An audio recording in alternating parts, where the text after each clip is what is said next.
오늘 본문은 사도 바울이 에베소에 가서 복음을 증거하는 모습입니다. 아시아와 유럽의 여러 도시를 다니면서 복음을 전했던 바울이 한 도시에 오랫동안 머물렀던 적이 딱 두 번 있었습니다. 한 번은 고린도였고 또 한 번은 에베소였습니다. 고린도에서는 1년 6개월 동안 머물렀고 에베소에서는 2년 3개월 동안 머물렀습니다. 그래서 이 두 도시에는 특별한 의미가 있었습니다. 바울이 오랜 기간 동안 머물면서 복음을 전했기 때문입니다. 사도행전 19장 1절 말씀 함께 읽겠습니다. 아볼로가 고린도에 있을 때에 바울이 윗지방으로 다녀 에베소에 와서 어떤 제자들을 만나. 그러니까 바울이 에베소에 도착해서 어떤 제자들을 만났다고 말씀합니다. 여기서 말하는 제자들은 어떤 사람들이었을까요? 언뜻 생각하면 제자하면 그리스도인을 가리키는 것 같습니다. 일반적으로 사도행전에서 제자하면 예수님의 제자, 그리스도인을 지칭하는 말이 맞습니다. 그런데 오늘 본문에서는 그냥 제자라고 하지 않았고 어떤 제자라고 말하고 있습니다. 이것은 헬라어 원어를 아주 정확하게 번역한 것입니다. 헬라어로 제자를 마테테스라고 하는데 그 앞에 정관사가 있으면 예수님의 제자를 뜻합니다. 영어로 the disciples 하면 예수님의 제자를 뜻합니다. 근데 오늘 말씀에 나온 그 제자 앞에는 정관사가 없습니다. 정관사가 없다는 말은 예수님의 제자가 아니라 어느 누군가 다른 사람의 제자라는 의미입니다. 그래서 한글 성경은 어떤 제자라고 번역했는데 이것은 아주 정확한 번역입니다. 신약 시대에 예수님께만 제자들이 있었던 것이 아닙니다. 세례 요한에게도 제자가 있었고 바리새인에게도 제자가 있었습니다. 누가복음 5장 33절에 나와 있습니다. 함께 읽겠습니다. 그들이 예수께 말하되 요한의 제자는 자주 금식하며 기도하고 바리새인의 제자들도 또한 그리하되 당신의 제자들은 먹고 마시나이다. 아멘. 여기 보니까 요한의 제자도 나오고 바리새인의 제자, 예수님의 제자도 나옵니다. 모두 동일한 단어 마테테스라는 단어로 표현되어 있는데 그 단어 앞에 정관사가 있으면 예수님의 제자이고 그렇지 않으면 다른 사람의 제자인 것입니다. 오늘 본문에 나온 제자 앞에는 정관사가 없었으니까 이들은 다른 누군가의 제자입니다. 그들과 대화하던 바울은 뭔가 조금 이상하다는 것을 느꼈습니다. 그래서 그들에게 이렇게 질문했습니다. 2절에 나와 있습니다. 함께 읽겠습니다. 이르되 너희가 믿을 때에 성령을 받았느냐? 이르되 아니라 우리는 성령이 계심도 듣지 못하였노라.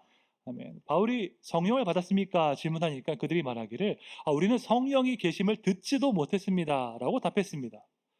문제의 심각성을 깨달은 바울이 한 번 더 질문했습니다. 3절에 나와 있습니다. 함께 읽겠습니다. 바울이 이르되 그러면 너희가 무슨 세례를 받았느냐? 대답하되 요한의 세례니라. 아멘. 드디어 이 사람들의 정체가 드러났습니다. 이들은 요한에게 세례를 받은 요한의 제자들이었습니다. 세례 요한은 유다 광야에서 회개의 세례를 베풀었습니다. 그러면서 말하기를 나는 메시아가 오실 길을 예비하는 광야에 외치는 소리이다 라고 선포했습니다. 세례 요한은 자기가 메시아가 아니라고 분명하게 말했습니다. 나는 물로 세례를 주지만 내 뒤에 오시는 그 메시아는 성령과 불로 세례를 주실 것이다 라고 말했습니다. 요한의 세례로 구원받는 것이 아니라 예수님을 믿는 그 예수님의 세례로 구원을 받는 것입니다. 그런데 오늘 본문에 나오는 제자들은 요한이 선포한 그 메시아를 믿는 것이 아니라 세례 요한을 믿었습니다. 그래서 말하기를 나는 요한이 주는 세례를 받았다라고 답했습니다. 엄밀하게 말해서 그러니까 이들은 아직 그리스도인들이 아니었습니다. 이것이 바로 오늘 본문을 이해하는 핵심입니다. 제가 첫 번째 대지의 제목을 자주 오해되는 본문이라고 했습니다. 사도행전 19장 말씀은 성령 세례를 강조하는 오순절 교단에서 특별하게 좋아하는 말씀입니다. 잘 아시는 것처럼 오순절 교단은 성령의 역사를 강조합니다. 성령의 역사를 강조하는 것은 좋은 일입니다. 우리가 예수님의 증인으로서 능력 있게 살아가기 위해서는 성령의 역사가 필요하기 때문입니다. 그런데 성령에 대해서 잘못된 교리를 가르치는 것은 위험한 일입니다. 오순절 교단에서는 오늘 본문을 근거로 해서 물 세례와 구별되는 성령 세례가 있다고 가르칩니다. 그들은 이렇게 말합니다. 에베소에 있던 제자들은 요한의 세례, 물 세례를 받았지만 아직 성령을 알지 못했다. 그런데 바울이 와서 안수해 주니까 성령 세례를 받았다. 그러므로 여러분 중에 예수님 믿지만 아직 성령 세례를 받지 못한 사람이 있다면 바울과 같이 영적으로 능력 있는 사람이 안수해야지 그때 성령 세례를 받습니다라고 가르칩니다. 여러분 혹시 이런 식의 설교를 들어보신 적이 있으십니까? 저는 청년 시절에 이런 식의 설교를 들어본 적이 있습니다. 그때는 신학 공부를 하기 이전이었기 때문에 그런가 보구나라고 생각했습니다. 하지만 미국에서 신학을 공부한 이후에 이것이 잘못된 해석이라는 것을 깨닫게 되었습니다. 에베소에 있던 제자들은 아직 예수님을 믿는 사람들이 아니었습니다. 그들은 세례 요한의 가르침을 받았지만 그 메시지의 핵심인 예수님을 믿지는 않았습니다. 그러므로 진정한 의미에서 그들은 아직 그리스도인이 아니었습니다. 그리스도인이 아니었으니까 성령을 받지 못한 것은 당연한 일이지요. 그러므로 오늘 본문을 근거로 해서 물 세례와 성령 세례를 구분하는 것은 잘못되었습니다. 제가 오순절 교단 신학 자체를 부정하는 것이 아닙니다. 그분들 역시 주님을 사랑하고 전도에 힘쓰고 기도에 힘쓰는 좋은 분들입니다. 다만 오늘 본문 사도행전 19장을 근거로 해서 물 세례와 성령 세례를 구분하는 것은 잘못된 해석입니다. 이것은 저의 개인적인 견해가 아닙니다. 제가 오늘 설교를 준비하면서 사도행전에 대해서 가장 권위가 있는 미국과 영국의 주석 10권을 다 살펴보았습니다. 그런데 그 10권 모두가 말하기를 사도행전 19장을 근거로 해서 물 세례와 성령 세례를 구분하는 것은 잘못된 해석이다라고 주장했습니다. 왜냐하면 에베소에 있던 그 제자들은 예수님의 제자가 아니라 세례 요한의 제자들이었기 때문입니다. 그들은 요한의 세례, 즉 회개의 세례에 대해서만 알고 있었습니다. 예수님을 아직 믿지 않았기 때문에 그들은 아직 그리스도인이 아니었습니다. 그러니까 성령의 계심을 듣지도 못했다라고 말을 할 수 있었던 것입니다. 여러분 사실 이 말은 아주 무지한 말입니다. 구약 성경만 제대로 읽었어도 성령에 대한 말씀이 얼마나 많은지 모릅니다. 예를 들어서 이사야 61장 1절에 보면 주 여호와의 영이 내게 임하셨다라고 말씀하고 있습니다. 요엘 2장 28절에 보면 그 후에 내가 내 영을 만민에게 부어주겠다 말씀하고 있습니다. 구약의 선지자들은 그 말세의 메시아께서 오시면 하나님의 영을 부어주신다는 것을 알고 있었습니다. 요엘이 예언했던 이 말씀, 곧 오순절 성령 강림을 통해서 이것은 성취되었습니다. 그런데 에베소에 있던 이 요한의 제자들은 성령을 모른다고 말했습니다. 이것은 그들이 아직 진정한 신앙을 가지지 못했다는 증거입니다. 그들은 자기가 알고 있는 그 작은 지식 안에 갇혀 있었던 것입니다. 바울은 그들과의 대화를 통해서 이 사실을 캐치했습니다. 요한이 주었던 회개의 세례는 알고 있었지만 예수님께서 주시는 구원의 은혜는 모르고 있다는 것을 깨달았습니다. 그래서 요한의 제자들에게 구원의 은혜를 베푸신 그 예수님을 복음을 증거했습니다. 본문 4절 말씀 함께 읽겠습니다. 바울이 이르되 요한이 회개의 세례를 베풀며 백성에게 말하되 내 뒤에 오시는 이를 믿으라 하였으니 이는 곧 예수라 하거늘. 바울이 이렇게 말하고 있습니다. 너희가 따르는 요한은 자신을 메시아라고 한 적이 없다.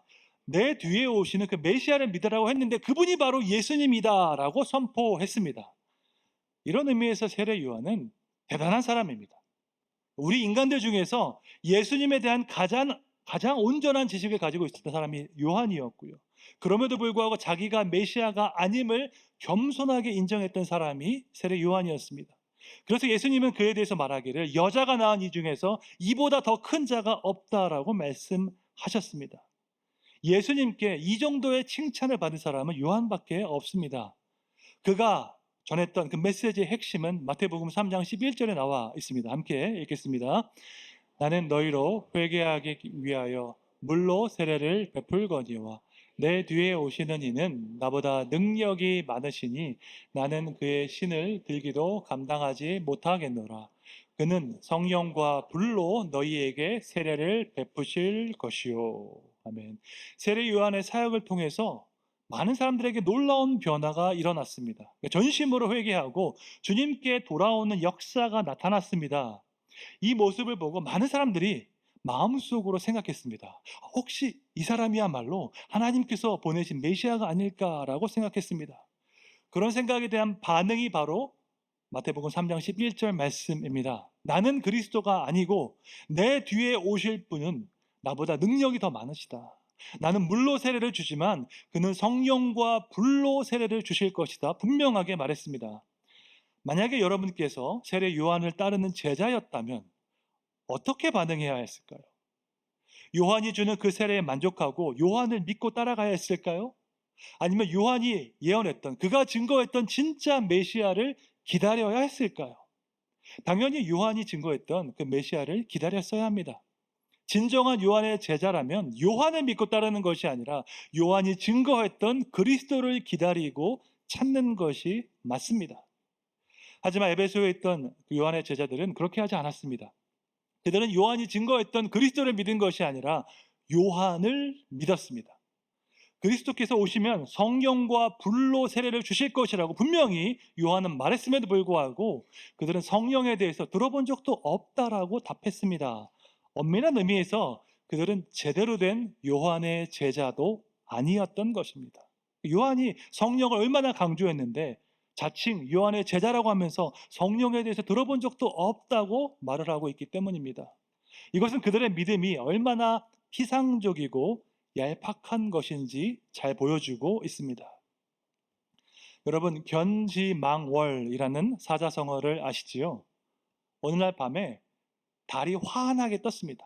달이 너무너무 아름다워서 옆에 있는 사람에게 달을 좀 보라고 손가락으로 가리켰습니다. 근데 옆 사람이 달은 보지 않고 손가락만 보고 있습니다. 답답해진 사람이 손가락 보지 말고 달을 보라고 이야기를 하고 있습니다. 진짜 중요한 본질을 놓치고 비본질을 바라보는 것, 답답한 일입니다. 여러분, 세례 요한은 달을 가리키는 손가락입니다. 진짜 달은 요한이 아니라 예수님입니다. 그러면 손가락을 보아야 합니까? 달을 보아야 합니까? 당연히 달을 보아야 합니다.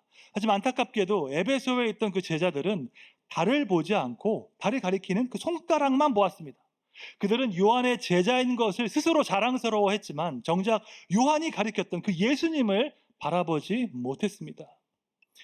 요한은 예수님께서 오시면 성령으로 세례를 주시겠다라고 분명히 말했는데 그들은 성령에 대해서 들어본 적도 없다고 말했기 때문입니다. 그들은 스스로 알고 있다고 생각했지만 사실은 아무것도 모르고 있었던 것입니다. 그렇다면 이것이 과연 에베소에 있던 그 제자들만의 문제였을까요? 오늘날 우리에게는 이러한 문제가 없을까요? 미국 브라운 대학의 교수 스티브 슬러먼은 지식의 착각이란 책을 썼습니다. 이 책에서 저자는 우리가 얼마나 무지한지 적나라하게 드러내고 있습니다. 진짜 문제는 우리의 무지가 아니라 우리가 무지하다는 사실 자체를 모르는 것입니다. 왜냐하면 우리는 무언가 친숙한 그 느낌을 진짜 지식으로 착각하면서 살아가기 때문입니다. 예를 들어서 많은 사람들은 차량 내비게이션을 사용하고 있지만 그것이 어떠한 원리로 작동하는지 잘 모릅니다.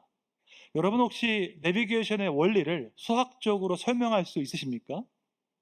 내비게이션이 작동하기 위해서 몇 개의 위성이 필요한지 알고 계십니까?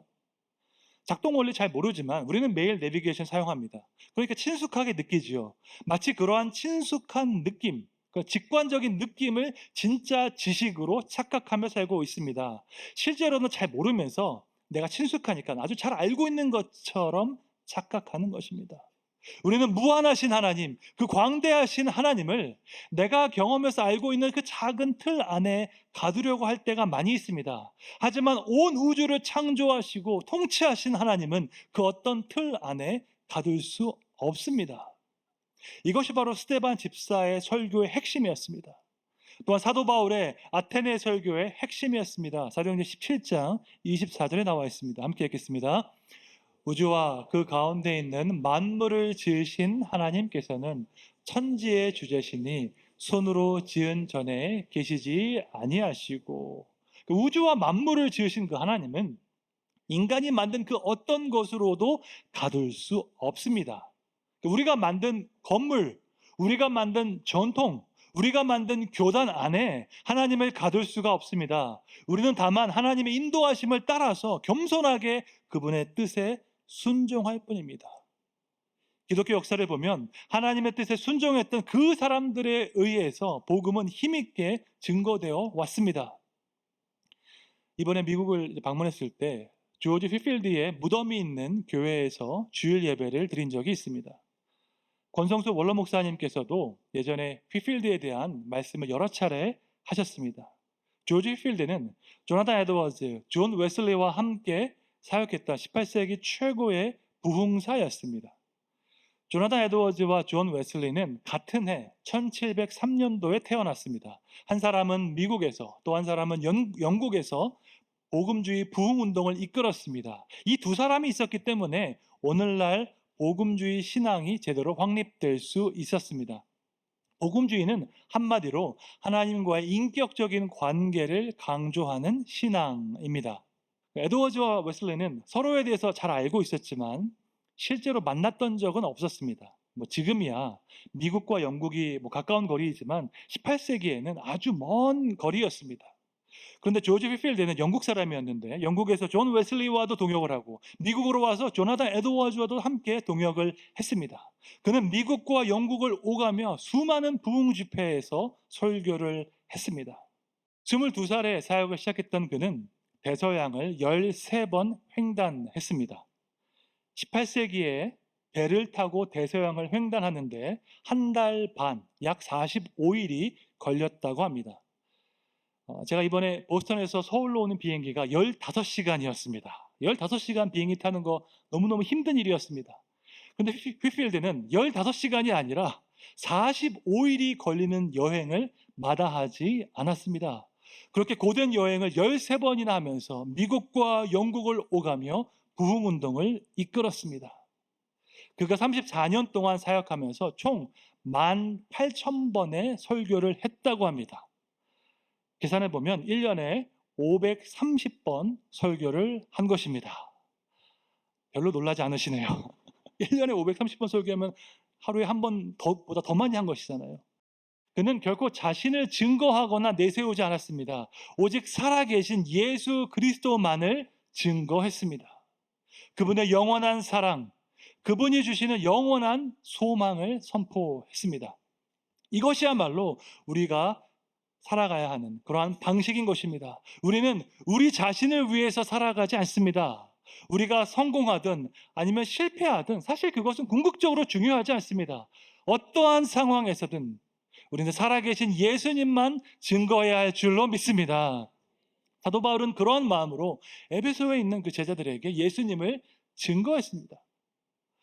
그제서야 요한의 제자들은 제대로 된 복음을 듣게 되었고 그 복음을 믿게 되었습니다.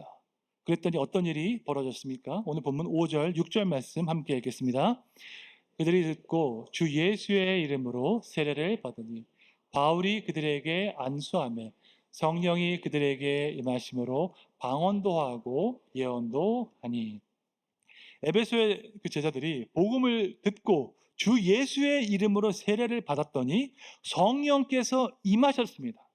성령께서 계시다는 것을 들어본 적도 없었던 사람들이 성령 충만을 받게 되었습니다. 언제 이 일이 일어났습니까?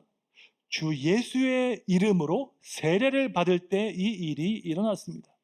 그러니까 예수님을 믿는 것과 성령 충만을 받는 것은 두 개로 나누어진 것이 아닙니다. 성령이 곧 예수의 영이기 때문에 주 예수 안에 거할 때 성령으로 충만하게 되는 줄로 믿습니다.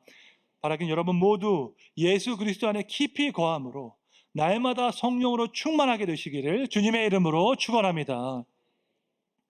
에베소에 있는 제자들을 훈련한 이후에 바울은 회당으로 가서 복음을 증거했습니다. 회당에서 복음을 증거하는 것은 바울의 일반적인 선교 패턴이었습니다. 구약의 율법과 선지서를 연결점으로 해서 약속의 성취로 오신 그 예수님을 증거했습니다. 본문 8절, 9절 말씀 함께 읽겠습니다. 바울이 회당에 들어가 석 달 동안 담대히 하나님 나라에 관하여 강론하며 권면하되 어떤 사람들은 마음이 굳어 순종하지 않고 무리 앞에서 이 도를 비방하거늘 바울이 그들을 떠나 제자들을 따로 세우고 도란노 서원에서 날마다 강론하니라. 바울이 에베소 회당에서 복음을 전했을 때 유대인들은 복음을 반대하고 비방했습니다. 그래서 바울이 회당을 떠나서 두란노 서원으로 가서 거기서 날마다 말씀을 가르쳤습니다. 바울이 두란노 서원으로 갈 때에 제자들을 따로 세웠다라고 말하고 있습니다. 이 말은 말씀으로 훈련된 제자들과 함께 동역했다는 의미입니다. 바울은 혼자서 사역하지 않았고 자기가 훈련한 제자들과 함께 사역했습니다. 여기서 우리는 중요한 사실을 한 가지 배우게 됩니다. 바울이 제자 훈련도 했고 복음 전도도 했다 하는 사실입니다. 가끔 보면 목회자들 사이에서 논쟁하는 경우가 있습니다. 제자 훈련이 중요한가, 복음 전도가 중요한가를 가지고 논쟁하는 경우가 있습니다. 제자 훈련을 강조하는 분들은 마태복음 28장을 강조합니다. 너희는 가서 모든 족속으로 제자를 삼으라. 이것이야말로 예수님의 마지막 유언이었다라고 말합니다. 그런가 하면 전도와 선교를 강조하는 그룹은 사도행전 1장을 강조합니다. 예루살렘과 온 유대와 사마리아와 땅끝까지 이르러 내 증인이 되라라고 하신 이 말씀이 승천 직전에 하셨으니까 이게 진짜 마지막 명령이라고 강조합니다. 여러분, 예수님의 진짜 마지막 명령은 무엇이었을까요? 제자 훈련이 중요할까요? 전도와 선교가 중요할까요? 둘 다 중요합니다. 예수님은 제자 훈련도 하셨고 전도도 하셨습니다. 사도 바울도 제자 훈련도 했고 전도도 했습니다. 그러므로 주님의 교회는 제자 훈련도 해야 하고 복음 전도도 해야 합니다. 어느 한 가지에만 집중하고 어느 한 가지만 강조하는 것은 바람직하지 않습니다. 교회가 건강하게 성장하기 위해서는 교회 모든 사역들이 역동적으로 잘 되어야 합니다. 예배에도 힘을 써야 하고 교육과 훈련에도 힘을 써야 합니다. 전도와 구제에도 최선을 다해야 하고 교제와 봉사에도 최선을 다해야 합니다. 여러분, 어떤 교회가 있는데 예배는 너무너무 은혜로운데 봉사가 약하다. 이 교회가 건강한 교회일까요? 교육과 훈련은 너무나 탁월한데 전도와 선교가 약한 교회가 있다면 이것이 건강한 교회일까요? 그렇지 않습니다. 5대 사역 전체가 균형 있게 역동적으로 일어나야지 그 교회가 건강한 교회입니다. 여러분, 우리 인생도 마찬가지입니다. 우리의 인생 역시 너무나도 복잡합니다. 우리 인생의 복잡성을 무시하는 것은 용기가 아닙니다. 그것은 오히려 무지에 가깝습니다. 우리는 인생을 잘 알고 있다고 생각할 수 있지만 사실은 우리가 모르는 것들이 너무나도 많이 있습니다. 마찬가지로 우리가 신앙에 대해서 잘 알고 있다고 생각하지만 사실은 우리가 모르는 것이 너무나도 많이 있습니다. 우리가 무슨 교회에 대해서 잘 알고 있다고 생각할 수도 있지만 사실은 모르는 것이 많습니다. 내가 모르는 것이 많이 있고 하나님의 나라는 크고 광대하다는 것을 인정하는 것이 중요합니다. 그것이야말로 진정한 변화와 성장의 시작이기 때문입니다. 내가 뭔가 알고 있다는 그 착각에서 벗어나기 위해서는 의식적인 노력이 필요합니다. 첫 번째로 자기 자신을 잘 점검해 보아야 합니다. 영어로 self-examination이라고 하죠. 내가 진짜 이것을 알고 있는지, 내가 진짜로 이 일을 하고 있는지 점검해 보아야 합니다. 그것을 위해서는 실제로 그 일을 해 보아야 합니다. 전도는 이런 의미에서 아주 좋은 기회입니다. 여러분, 실제로 전도를 해 보면 내가 신앙적으로 얼마나 성숙했는지 알 수 있습니다. 그러니까 복음에 관심이 없고 예수님에 아무런 관심이 없는 사람에게 어떻게 복음을 전해야 하지라고 고민할 때 그때 진짜 나의 신앙 상태를 점검할 수 있습니다. 그리스도 안에 거하는 사람, 성령 충만한 사람이 전도를 귀찮게 여길 수는 없기 때문입니다. 두 번째로 끊임없이 배우고자 하는 열정을 가져야 합니다. 우리가 이것을 영어로 lifelong learning이라고 합니다. 우리가 평생 동안 배워야 하는 것이죠. 배우지 않고 그냥 가만히 있는 사람은 정체됩니다. 아니, 사실 정체되는 것이 아니라 뒤로 퇴보하는 것이죠. 세상은 빠르게 변하고 있는데 내가 가만히 있으면 뒤로 퇴보하는 것입니다. 머리에 있는 지식만으로 변화가 일어나지 않습니다. 진정한 변화는 실제로 해보는 것, 실천에서 시작되기 때문입니다. 그러므로 무언가 많이 알고 있다는 그 생각을 내려놓고 실제로 주님의 길로 행하는 것이 중요한 줄로 믿습니다. 크고 광대한 하나님의 나라를 바라보시며 우리가 할 수 있는 부분에서 겸손한 마음으로 순종하시기를 축원합니다. 우리 교회 모든 부서가 역동적으로 사역함으로써 주님께서 기뻐하시는 그 생명 사역을 귀하게 감당하게 되기를 주님의 이름으로 축원합니다.